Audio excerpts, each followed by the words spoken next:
Thanks very much, Brad. Firstly, everyone, I'm coming to you from Naarm country today in Australia, in Melbourne, Australia. I'd like to acknowledge the traditional owners from all regions and pay respect to elders past, present, and emerging. So, good afternoon, everyone. My name is Scott Pinnegar. Some of you out there may know me from my role as the National Sales Manager for World Expeditions based in Melbourne, Australia, a role I lived and loved for 18 odd years, dealing with adventurous travellers like yourself. Now I'm really privileged to be heading up our World Expeditions Schools brand and organising cultural immersion programs and service learning journeys for students. So helping expose the next generation to the more spectacular and unique destinations of the world. And talking about spectacular and unique destinations, that's a perfect segue into our focus here tonight, which is the Himalayan kingdom of Bhutan, and in particular the Jomolhari base camp trek, which I've been fortunate enough to experience, as Brad mentioned. So tonight I'll introduce you to Bhutan, talk a little bit about the best time of year to go, how to get there, the different treks that are available in the region, what gear is required, and then run through my experience trekking to the base camp of Bhutan's second highest and most sacred mountain. And it was certainly an adventure that we had in store for us, that's for sure. So for me, Bhutan's a destination that's always fascinated me right back to when I was backpacking around Asia and the Indian subcontinent in my early 20s. It had an almost mystical allure for me. It was a place I felt constantly drawn to, but always it just seemed a little bit out of reach. Now, whether that was because of the tight entry restrictions that were present, or the lack of travel information available at the time, or even the high visa entry fees that every traveller had to pay that stopped us from going in there. It just seemed to be a little bit out of my grasp, and it seemed like a country that everyone I met in the adventure realm wanted to go to, but very few had achieved that goal. And it wasn't until I joined the crew at World Expeditions, who are renowned as Himalayan specialists all over the world, that I found out just how special a place Bhutan really, really is. From a cultural perspective, the unique traditions that are deeply rooted in spirituality aren't just things that you see. Um, when you're traveling and throughout Bhutan, it's an area, it's something that permeates through basically every experience that you have in the country, and it's what to me makes it such a fascinating and exciting destination to explore. The architecture, the iconic zongs, I mean, these are much more than just beautiful, striking structures and buildings. They serve as political centres, administrative hubs, and learning centres for the local monks, once dubbed a fortress as well, that defended entire regions. Then there's the mountains. In Bhutan, the mountains aren't just peaks to trek beneath, they're revered like deities, and each one has its own story and sort of its own presence in the region. You have to work for them. You know, the mountain scenery in Bhutan is not like, say, Nepal in the Pokhara region, or when you fly into Lukla or fly into Pokhara in the Annapurna region. You have to really work for them and trek a little bit in to actually get to those locations, to actually see them. So you can do cultural programs, and Bhutan's fantastic for that, absolutely. But to get these mountain views, you need to work at it basically. Over 70% of the country is forested. The trekking routes to the north, particularly, are really pure wilderness. They're national park regions. There's no roads. There's no vehicles. Just 2 feet in a heartbeat, basically, traveling in the regions. The cities and towns sit nestled in really stunning green valleys, rivers threading through the city centres. Even the animals are a bit otherworldly, like the national animal, the tarkin. You have to see it to believe it. Extremely beautiful, and with all due respect to our good friend there, they do look like they've been sort of cobbled together from a lot of different animal parts, but wonderful, wonderful animals. It's also a place where artists and artisans spend almost a lifetime perfecting their brush strokes. The crafts are taken very seriously. They're viewed very lovingly, not so much as a trade, but more such a necessity or an act of devotion. Colour is everywhere as well, none more so than the festival periods and there's over 20 festivals every year in Bhutan and various areas of Bhutan. Festivals to honour the Guru Rinpoche, to honour ancestries, gods, and also to ward off evil spirits. And the festivals are just amazing, amazing experiences to behold. And certainly what must be one of the most unique and impressive locations for a monastery anywhere in the world, the Taksang Monastery that you see on screen here, perched in what seems like the most impossible of locations, and we'll speak a little bit about that in a moment. But I can't emphasize enough, this is a country that prioritizes gross national happiness over GDP, and I don't think we can underestimate the power of that idea. It offers a real glimpse into this country that values a spiritual and physical well-being, but also social health as well. So it's a real holistic model that's lived and breathed by the people, and that permeates again through everything. From our perspective, World Expeditions have been operating programs all over the Himalaya for 50 years, into Bhutan itself for 30 years. And I think with a destination like Bhutan, where it's a remote place, it's important that you do put your trust in a company that has great experience in organising programs and that provides 24-hour in-country support as well. So yes, it's a bit wild, and certainly in the trekking areas, and I experienced some of that, as you'll see, but it's important you feel safe and well supported when you're in those areas, and that's what World Expeditions provide, and also pre-trip support as well. We provide gear packs and gear checklists, can organise flights in and out, and both trekking and touring programs, and also the complicated visa fee, which is costed into all of the programs and organised by the staff at World Expeditions as well. And when you have to actually travel with a company, you can't travel independently into Bhutan. You must travel with a licensed company. That's a very important part of it as well. So from a location perspective, the Kingdom of Bhutan's a small landlocked country, as you see there, located east in the Himalayas, south of Tibet, north of India, east of Nepal.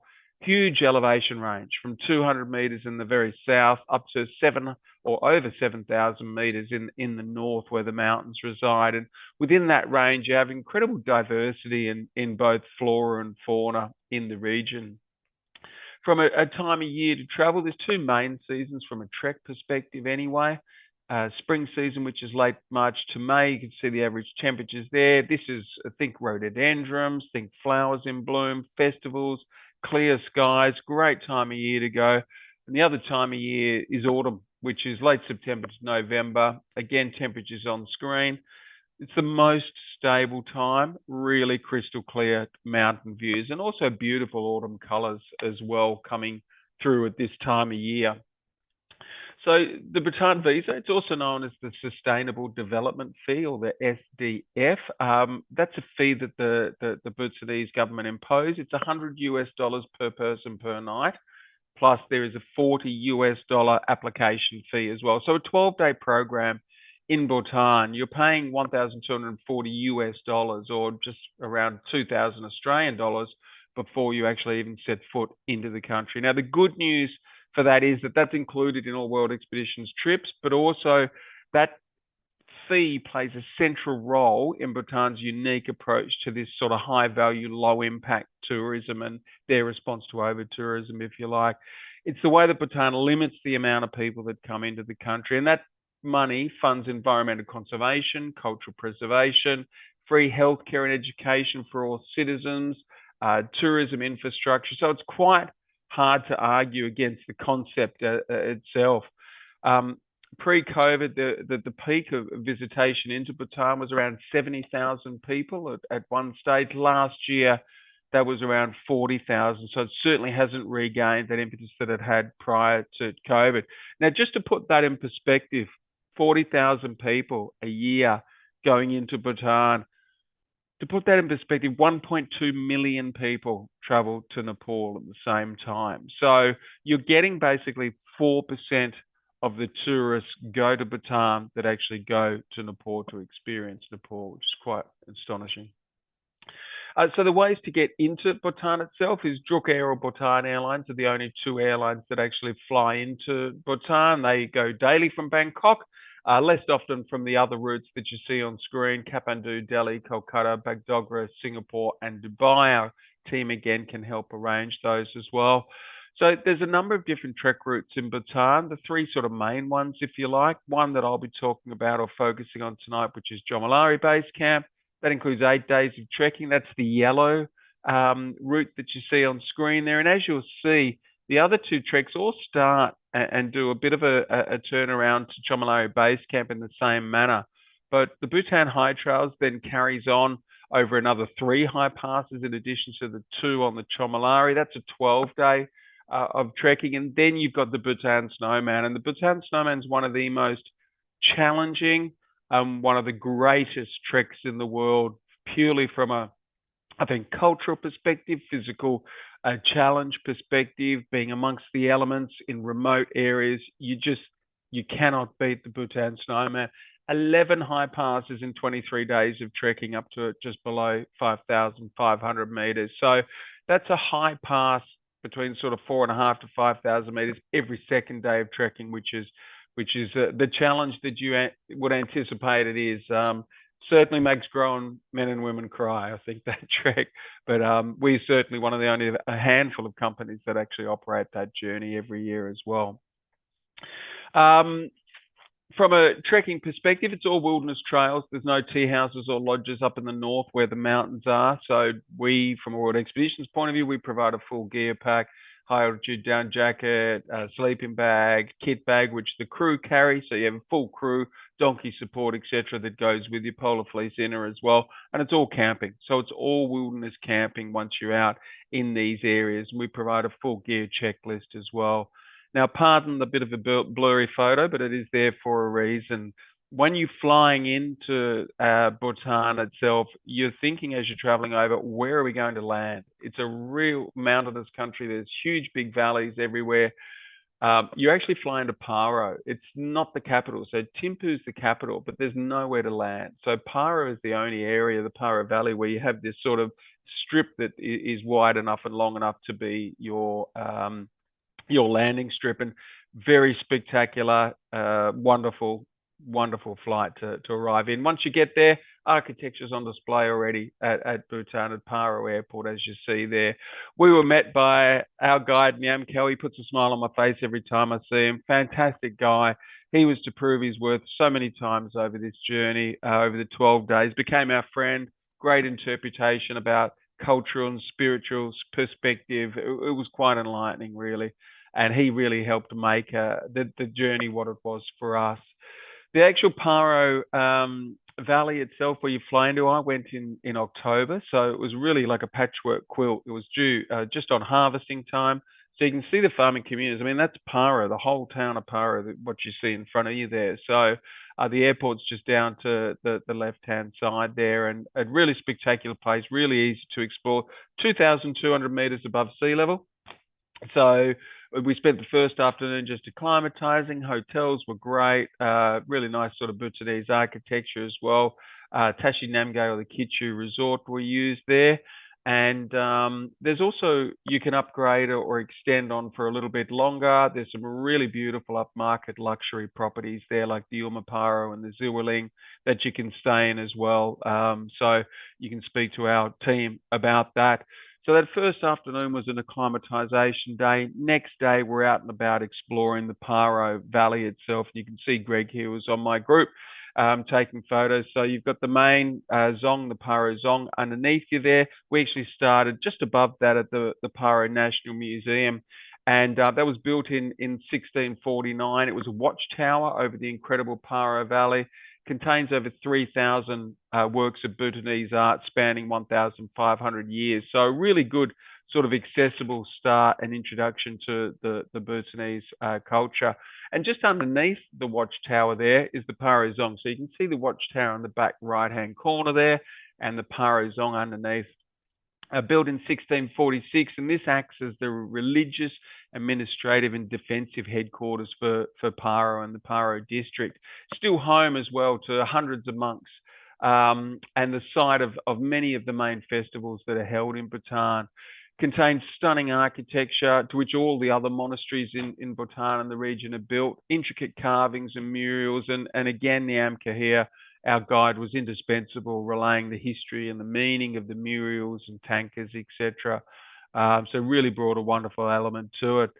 We spent the rest of the afternoon just exploring the surrounds, photo opportunities just everywhere you look, the farming communities, which are really, really close to Paro town as well. And as we were exploring, we kept on hearing this like whooshing sound overhead, basically.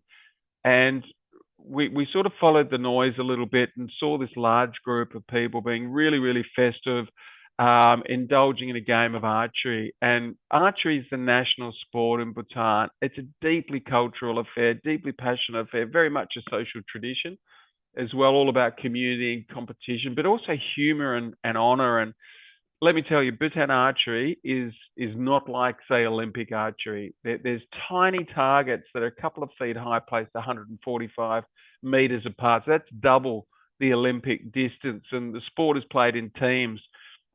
And for such a dangerous pastime, it's filled with laughter and people teasing each other and dancing and singing when opposition members hit the board or miss the board, and men and women alike.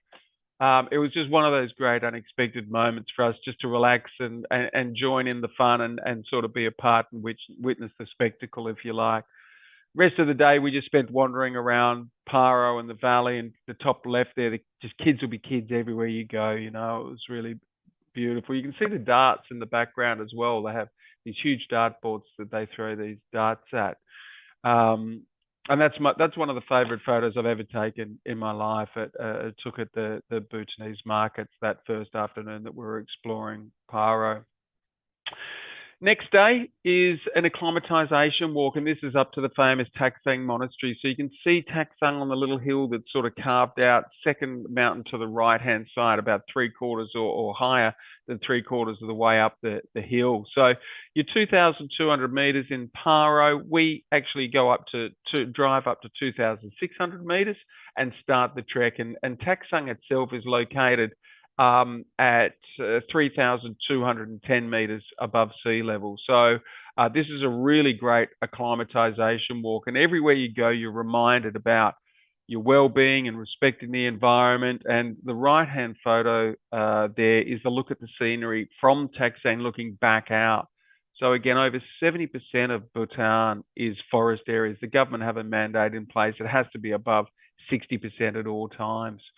This is a great acclimatization walk. The monastery, like I said, stands at about 3,120. So we're doing about a 520 meter acclimatization walk during this day up and back. It's about a 3-hour walk.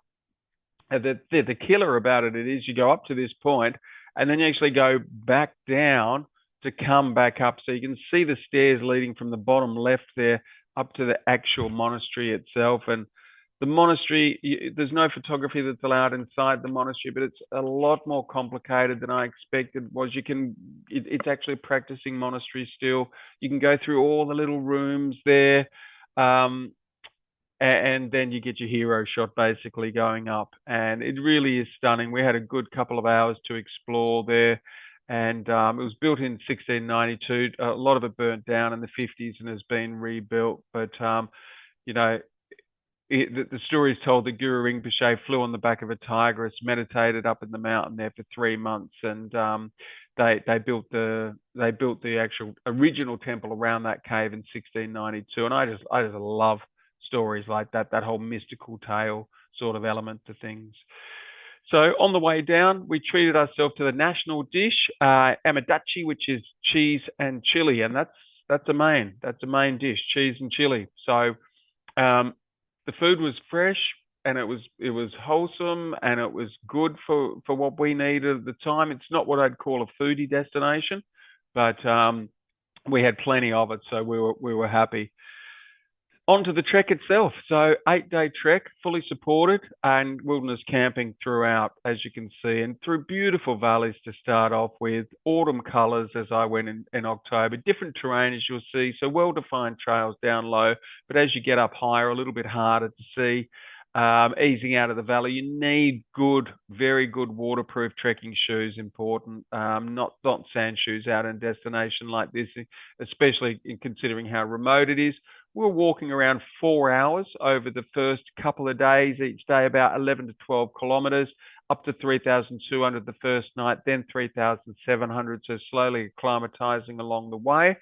Um, and you can see us getting into the valleys, up into the valleys at this point. And you have to earn the views, like I said, and that's why I think Jomolhari is one of the best short treks in the country, certainly, because this is day. So at the end of day two, we turn the corner and there's the ice cream cone of Jaku Drake and Jomolhari there. So you do have to earn those views on a trip in Bhutan. It's not like Nepal as such. But this is it's quite a challenging but very achievable trek at the same time. So we've been doing 4 hours the first couple of days there, and you're not trekking through villages. Again, it's not like a Nepal destination where there's tea houses and villages everywhere. But we did pass this rather curious place. It was like a convenience store, and this gentleman on the right here demanded that we drink whiskey with him, which we did, which probably wasn't a great idea as we were heading up in altitude. But his son was out the front. We had lunch here out in this area, and his son had this little remote control toy, as you see there, and it just went up and it went down, and it was connected by that cord, and he was as happy as Larry. He was absolutely chuffed with it and kept on coming past and running over our shoes, and he was really proud of it. It was again just one of those little moments that you don't plan for that were just fantastic. No electricity, so bring solar panels if you're heading out here because there's nowhere to charge anything basically. Also take some pegs or a pegless clothesline if you want to do your own washing when you're out, because again, no facilities when we're out. So we're out in protected country now, and we get up through those valleys and up onto the actual plains themselves. Really stunning. Quite a few yaks. So there was a number of semi-nomadic yak herder groups that we actually encountered and passed once we got up here. We got up past a medical post as well. So this is as we're trekking into the base camp itself.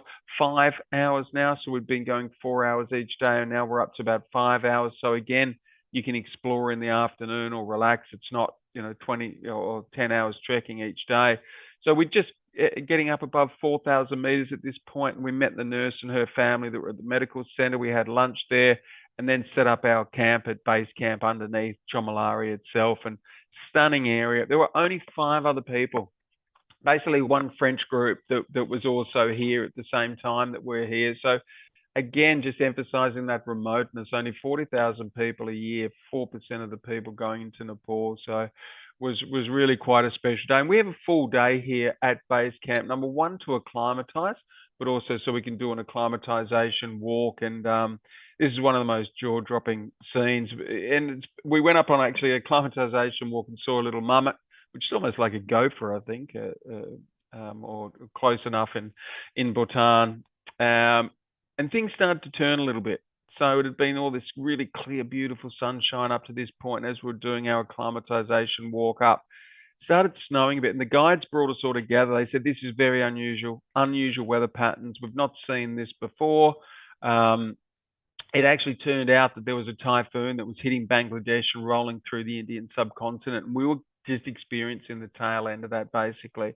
So it was really quite unusual. The guides got us all together and said, right, we're going to have to go to do the high pass early and make our way up, and we'll have to stay in more of a sort of group. And we're really lucky we had our guides who were really experienced.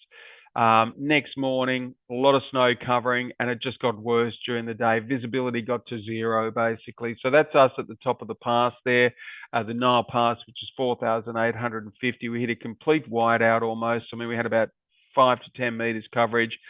It was equally stunning and spectacular, but scary at the same time. So again, that the comfort and support of having those guides with us was really something pretty special. And as with anything in Bhutan, a little bit of splash of color occurred, and the Sherpas came through with obviously colorful umbrellas, which they have for incidents like this, so we could follow them out. And our crew actually ended up rescuing a group, a guide and a family basically, who were going the wrong way over the pass, and they had to run over and rescue them, and they joined us for the second part of the trail over the pass, which was pretty impressive from them. So over the first pass, the Nyile Pass, the weather cleared up pretty quickly. The second high pass pretty much straight away over that second day, and that's the highest point, 4,950 meters. So challenging day, this one. Eight hours of trekking, basically. So you've already been over the one pass down and then back over the next pass the next day. You just imagine if you're on the snowman trek and you're doing 11 of those basically in a row, which would be pretty hard work. So you do have to train for a trek of this nature. If you commit on to traveling and joining a journey like this, you want to commit on to doing 3 or 4 sessions of about 40 minutes of aerobic work per week, and doing an extended trek once a fortnight as well of an hour or two, basically. We then started our trek out. That's Dr. Ross Anderson, actually, the World Expeditions doctor on the left-hand side there. Our crew were fantastic, always good meals, lots of food, baked a cake for bread there, up at 4,000 odd meters above sea level on his birthday, which was a nice touch. And out we went, and we trekked back into the valley. It had been raining down below. We got a bit of a sprinkle on us that day, but the mountains certainly opened up on the last trek day out, and you can see the spectacular autumn scenery that greeted us in mountains as we walked out the other end. So really, really beautiful and spectacular trail. And we walked into the vehicle, drove us out to Thimphu. Thimphu's the capital city. Fun fact for Thimphu, only capital city in the world without traffic lights. So still human traffic patrols there, which gives the area a really nice sort of human feel. We stayed in a nice hotel right opposite the soccer ground, or the football ground, for those of you who call it football. And let me tell you, the Bhutanese people love playing football. The fact that they are ranked 186 out of 210 international teams in the world matters nothing. They absolutely love it and play it with great passion. And look, Thimphu's home to some incredible sites as well, like the Tashiko Dzong fortress and monastery, which houses the king's offices. We also visited the Zorig Tourism University as well, which has budding yarn artists and artisans and making clothes and painting and woodwork and the like as well. So that's the Jomolhari Base Camp trek. For those of you who want something a bit more challenging and want to get into scenery like this, the Bhutan Snowman trek, 23-day trek. We're one of only a handful of companies in the world that do this program, and it's led by fantastic local guides, in addition to people like Soren Ledet Cruz, that you see on the left of that image, one of our most loved and experienced guides for the region as well. And the snowman goes right around on the border of Tibet. Basically, it really opens up a host of quite special cultural moments that you can experience, as well as scenery like you see in front of you here. So that wraps up the show. I'll have a quick look at the Q&A. Bhutan itself, like I said at the start, real mystical place, and it had such an allure for me for so long, and it still does. I really can't wait to go back to the country. It's one of the most unique places certainly I've ever been in my entire life. So I'm just going to have a look at some of the questions here. Can you take bladders and soft flasks for water? Yes, we provide on our trips. We provide all the water, so you can fill up the bladders. You'll need the bladders to be able to contain a hot water or boiling water, though, because that water is treated and boiled basically before we're giving you that water. But you get unlimited water on the actual trek itself. Festival dates confirmed for 2026. If they're not already up online, they should be coming very soon from now. From weather on the trip, daytime, nighttime temps, I sort of mentioned at the start of the trek. Depends on the altitude, of course, but sort of 2 to 15 degrees would be an average sort of temperature around the different trains that we trek times that we go. Are trail runners okay to do the trek? It depends on the trail runners themselves, if they're waterproof, if they are going to give you good support, because you are walking on old tree roots, rocks, stones, etc. So I prefer personally a little bit of ankle support, so I would prefer more trek boots than trail runners, but that is very much, again, a personal thing. Is there any upper age limit on this hike? No, but anyone over a certain age would need to have a medical go-ahead to be able to join the trek. But again, it's non-technical completely. It's 2 feet and a heartbeat, so it's nice and slowly. Again, those acclimatization walks and those lead-in walks over the first few days, we're only sort of walking 4 hours a day, so you can take your time and be spread out on the trail a little bit. If you're a little bit of a slower walker, that's absolutely no problem to get you acclimatized up for those 2 pass crossings. So we had a guy 70 odd, actually mid 70s on our trek from memory, from the UK. So again, it just is relative to how fit you are and the work that you do to put in prior. But yeah. Sleeping bags we do provide. The sleeping bags are dry cleaned every trip, before and after every trip. They're high altitude down bags, and we provide polar inner fleeces that go inside the bags. I don't know the exact name of the bag, sorry. I don't have those specific details or remember those specific details right at the moment. But if you get in touch with our staff, they'll be able to let you know about that. Is there any other questions at all? I hope you've enjoyed the presentation. I hope it's given you a little bit of an insight on what Bhutan's like from a trekking perspective, and indeed from a Trekking with World Expeditions perspective. One of the most amazing and unique places I've ever been to. I can't wait to go back. Thank you very much for the kind comments that are coming through on the Q&A as well. And with that, I'll bid you a very welcome farewell. Thank you.